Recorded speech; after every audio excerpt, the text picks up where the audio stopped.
Hello and welcome to A Critical Dragon, where I talk about narrative in film, television, and in books. And today I want to talk about swearing in fantasy worlds and also science fictional worlds.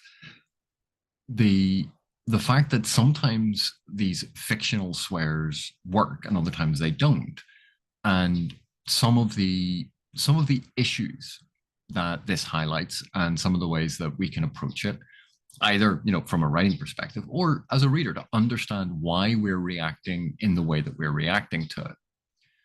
And I'm going to try and do this without any undue swearing. I don't think it's really necessary for this, although it would be a lot more fun. But the reason this came up was Jeff and Lana over at the DLC Book Club on Jeff Canada's channel recently were discussing why sometimes in fantasy the fictional swear words just don't work.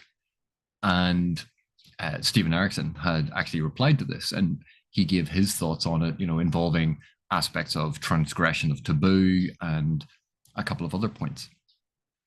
But what I wanted to focus on, in trying to explain this the way that I understand it, and I'm going to have to borrow quite heavily from Professor Steven Pinker's work in this regard. Professor Pinker has a brilliant lecture that he did on C-SPAN called The Stuff of Thought, Language as a Window into Human Nature. And there's quite an extensive section of it about swearing, how we swear, why we swear, the types of swears that we use, and is really illuminating in helping us pin down all of the different aspects that go into swearing. Because, of course, I could have just referred to the brilliant video by the late George Carlin, where he lists, the really rude swear words, and it's a fantastic stand-up routine. But Professor Pinker highlights a couple of really interesting things, because while we think about swearing as evoking, invoking, and the transgression of taboo in a lot of circumstances, he breaks it down in a slightly different way, which gives us a real sense of why sometimes this does not work.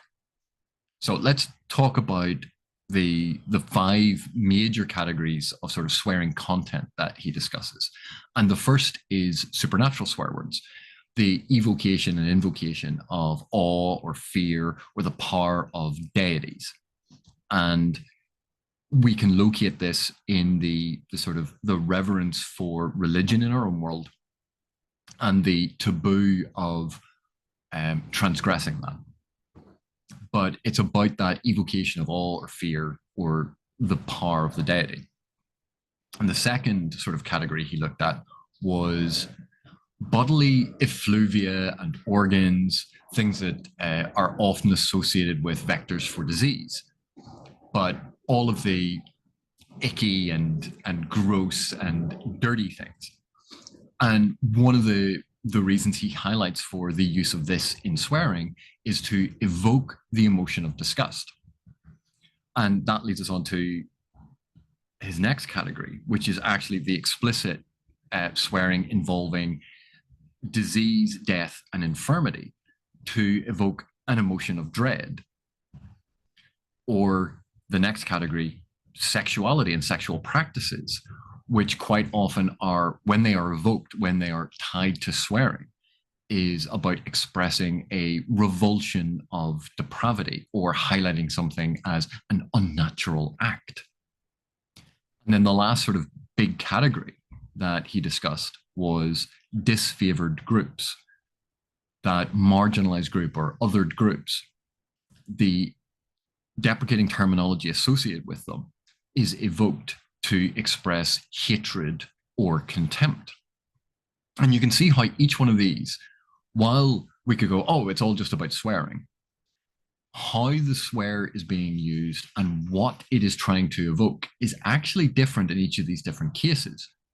So if we applied that rationale to a fantasy world, we can imagine the same character in different contexts and a swear word being more or less appropriate if the context in which they are swearing, what they are trying to evoke, ties to our understanding of these groupings.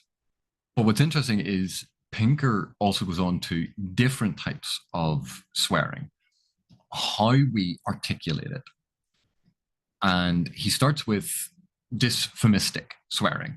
So we're all familiar with euphemistic swearing, where we take a swear word and then we clean it up. So we're trying to evoke the sense of the swear word, but doing it in a very polite way. Dysphomistic swearing is essentially the opposite of really going for the swear or exaggerating the swear in order to emphasize the negativity of what is being referred to. And again, that is a very particular usage. He also speaks about abusive swearing, where something is being evoked in order to humiliate or intimidate. And you can see that those two things are different. Idiomatic swearing was the next category, which is where quite often what is being sworn about or what is being referred to is not linked in any way to the swear word accompanying it. I think he gives the example of I'm shit out of luck, that excrement or fecal matter in no way is related to luck, but it's a way of swearing and essentially gaining emphasis, but it's being used in a different way and it's idiomatic. It's a jumble of things, but it comes across as quite natural. But that naturally leads into emphatic swearing to create emphasis about the thing, where we combine something good with a swear word in order to elevate and emphasize the thing that we are talking about. That's bloody brilliant. When you think about it, bloody, this sense of effluvia, this bodily fluid, or a connotation of violence. Why is it being linked to something so positive as brilliant? And the last one in this sort of section that Pinker was speaking about was cathartic swearing. You know, if you stub your toe or something accidentally happens, and quite often it's a release of emotion or shock, that you spilled something in your lap and you swear as a way to release the tension, to express dismay. But it's an explosion as a way to sort of feel catharsis for something bad that has just happened, and it's a way to deal with that. So in summary of the different points that Pinker was bringing up, quite often swearing is used as an expression of strong negative emotion, or it could be an imposition or assertion of the speaker's emotion onto others to gain attention, to intimidate or humiliate, to remind others of how bad something is, or to advertise in a social situation that swearing is appropriate in this situation and to make people feel at ease. These are very complex ideas, and Professor Pinker goes into a lot of detail about this, a lot of different examples. I strongly recommend that you listen to his whole speech on this, because his presentation is brilliant. But it does raise some interesting aspects about how swearing is used in fantasy worlds and why sometimes we perceive it as not working or when it works. So let's deal with a couple of the general aspects here. And the first is obviously taboo. What a culture feels is taboo, what a culture feels is private, what a culture venerates or reveres. These vary culture to culture. There may be some overlap in certain circumstances, but ideas of a sacrosanct or something that is not spoken about in polite society, if you transgress that border, that's where we get into aspects of swearing. But another aspect of this, how the things are being expressed. In English, there's actually a sort of historical class element to this, which has a linguistic expression, which is in a grossly simplified, overly simplified form, lower working class roots in Anglo-Saxon and Germanic, with short, sharp Anglo-Saxon words, strong use of single syllables and hard consonants to get that across. In contrast to the more civilized, Latinate, educated terms for something. And we can think of words that we use that are the medical term for something versus the swear version of it. Quite often the medical terms are derived from Latinate or Greek roots, whereas the swear terms sound or could be derived from Germanic roots. And so swearing is this salty, down to earth, man of the people kind of aspect to it, whereas the polite terms are often more elaborate euphemisms and have Latin or uh, Greek terminology or roots. And that's a fascinating aspect of it, because not only do you have the taboo situation, but you have the expression of it linked to something else. And if a writer is aware of that distinction, even though, you know, it's a secondary world, be it an alien science fictional world or a fantasy world, because the reader is reading in English, if you evoke that sense, then that fits with our paradigm and understanding of how swearing functions. But that's not the only thing. So a couple of examples of made up swearing that in some respects work quite well. So in Farscape, the TV show that ran from 99 to 2003, it was like Frel and Dren and Drelk and Take a Schlock. Frel was used in the same way as the F word in English. Begins with the same letter. Again, short word. And so it evoked that sense, even though it doesn't seem contextually linked to anything in that world. Dren and Drelk being used in much the same way. And Take a Schlock, you knew from context what Schlock was referring to. In Battlestar Galactica, one of the examples, obviously we can locate the same way, like Frel, but in Battlestar Galactica, they used frack, which is very close to the word that they are trying to evoke. And they're doing it in a way that makes it very similar to that word. And so it's a way to get around censorship, because now it can be broadcast. Like in the UK, they have the watershed. Before a certain time period in the evening, you could not swear. You could not use certain words before a certain time. After that time, I think it was after 9 o'clock in the evening, that was post watershed. And at that time, it was assumed that your audience was adult and therefore you could swear. But interestingly, in Battlestar Galactica, they take an everyday word that is not in any way sort of a swear word, toaster, but in how it was used as a pejorative to refer to the Cylons. So we can see how it connects to that type of swearing to denigrate a specific people and evoke that sense of it. That's how it's being used. And so we knew from how it was delivered, the context in which it was delivered, how the characters reacted to it and how they said it, that what they were saying was actually swearing. Firefly took a different tack. They did that sort of euphemistic thing. They took the expression "god damn," they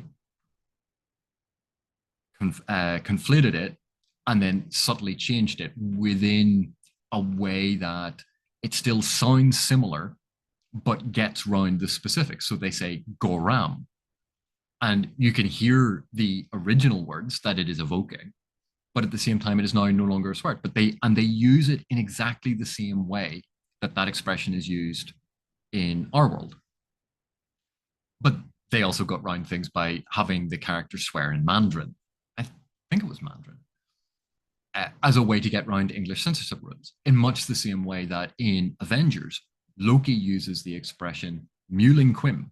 And if you're at all familiar with swearing in the Victorian period, or if you're familiar with a wide range of swear words, you may have experienced the same shock I did when I was sitting in the cinema and I heard Loki say this, and I'm like, how did they get that past the censors? And there was just this moment of, do people not know that that's a swear word? Has it fallen out of usage so much in the rest of the world that it's no longer recognized? Which is a fascinating aspect of all of this, about what we know about swearing, the words that we associate with swearing, and whether or not they are permissible. And that was a shocking moment watching Avengers. But this takes us on to talking about the aspects in fantasy and science fiction which can lead to something being a good use of this sort of fictional swearing or making it stand out.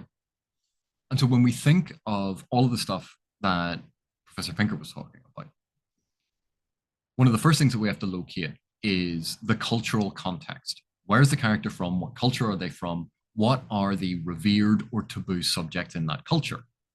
If that culture has a very strict sort of approach to sexuality, you would expect swear words to be transgressive of that social norm. If they are a very religious society, you would expect religious swear words because it's transgressive of that norm. And when there are different societies, we would expect not every society to use exactly the same swear words, simply because if one society is a naval society and is associated a lot with sailing around the oceans, we would expect maritime language to filter into how they swear because it is a significant preoccupation and cultural norm and awareness and shared language for them, as opposed to a landlocked nation that has no navy, does not regularly encounter the sea, and therefore they would feel differently about it. If people from both nations were using exactly the same set of swear words, that can feel off to us because it's not recognizing the individuality of the cultures that these characters come from. And it's the same when, if there is a secondary world element that the author has introduced, say a type of magic or a particular system of deities, and every single character and almost every instance of swearing is always about that thing, they are ignoring the commonalities of the human experience. All of those things that Professor Pinker talked about in terms of effluvia and cultural norms, and these different aspects of taboo that we evoke in different situations. Which brings us on to the next point. If the characters are using the same set of swear words in completely different circumstances to create completely different effects, but they're using the same swear words, then that can make us feel that they are out of place. Because when we stub our toe, we don't naturally use the same words that we use when we're trying to denigrate someone else. That there are different effects that we are trying to achieve.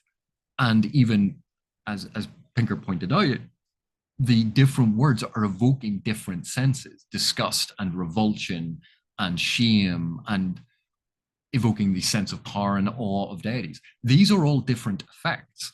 So if an author is aware that it's not just swearing for swearing's sake, it's swearing for purpose to create an effect, that's suddenly where we have a much more cohesive pattern, where something can be built in the secondary world that makes the secondary world make more sense in our understanding of human nature. So the context of the situation, the intent of the character swearing, the audience to which or to whom they are swearing, the different cultural or societal taboos that they are willing to transgress, essentially the various different cultural contexts within the world. If all of these have been taken into account, what we find then is quite often a variety of swearing and approach, and they can be mixed and matched. A warrior going into battle in order to show that they are unafraid or to try to engender a feeling of courage in themselves may evoke something bad about the god of death because they are spitting in the face of death in that sense. That swear would not be as appropriate or work as well if they stubbed their toe. If they were trying to denigrate someone, they wouldn't use the same type of swearing. And so we can see how understanding the purposes and the processes and the intentionality behind swearing actually reveals different patterns. And it's incredibly useful as to how we think about it. And the element of variety, and I know I mentioned this, but the element of variety is incredibly important. It's not just that it's all just religious swears or all just swearing by the type of magic it is, because different cultures will have additional taboos. They will have additional areas of protected or venerated speech or behavior. And therefore, because swearing is about transgression in a lot of circumstances, those things should be reflected in how they swear. But if they all use the same type of swearing in every single situation, regardless of which culture they are from, and regardless of what society they are in, then suddenly it feels fake. It feels euphemistic. It feels silly. It doesn't feel authentic. And remember, I'd mentioned the whole class element. You can imagine a salt of the earth working person that all of those stereotypes are being associated with using salty language. Now, imagine that language coming from a highly educated noble in a noble society. How the other nobles would react to that would not be how the other workers would react to exactly the same swear, because the other nobles would be seeing a double infraction. Number one, the swearing, but number two, using a level and type of language which is inappropriate to the social setting. So it would, their reaction would have to be authentic as well. Whereas if this was everyday common speak and the worker uses it, the other workers wouldn't react in the same way. So even when a swear word is used, we have to be looking to how other people react to it, particularly when it's in a situation where the swearing would be even more inappropriate. But I had alluded to some other aspects, and these are, you can think of in terms of the sort of the meta aspect, the age range for the book, the media, the narrative. Because as with Watershed, as with this idea of what is appropriate and what is inappropriate language, depending on the age group that the narrative is aimed at, that can alter the pattern of swearing and what is being sworn and whether or not characters swear in the first place. Gosh darn it would be highly inappropriate for this salt of the earth assassin in an adult text, but might be far more appropriate for something for a younger text. Or in an adult text, using that sort of euphemistic construction would be appropriate to create a sense of who the character is, because they feel that they have to self-censor and euphemistically apply the swear word. So that can reveal a lot about who the character is, what their motivations are, what their psychology is, the culture that they are in, how they perceive their surroundings. All of these elements come together to create the patterns that we recognize from swearing from our everyday world. And they blend, and if done well, create a sense of authenticity and believability in the secondary world or the fictive world that's being created. So the diegesis and the story world can be made to feel more real if the swearing is varied and comprehensive and alters according to who the character is, their educational background, their social standing, the culture that they are from, the various taboos of that culture versus a different culture, the contextual knowledge that they have, what are their preoccupations. All of these things affect it. And if an author and writer have taken account of that, it can create something far more immersive and authentic feeling, regardless of what the actual word is. And if it is tied into that historical linguistic notion that we have about the short, sharp Anglo-Saxon words for these punchy expletives, all the better, because that makes it feel even more authentic. But anyway, these are just my thoughts on this. It's not fully comprehensive. This is a complex subject, and what works for you is not necessarily going to work for someone else. We all have different experiences, and we do have different cultural backgrounds. But I think all of these elements together, when we think about them, provide an interesting framework that helps us analyze why something does or does not work. But anyway, thank you very much for watching. Thank you for your continued support, and I will see you in the next one.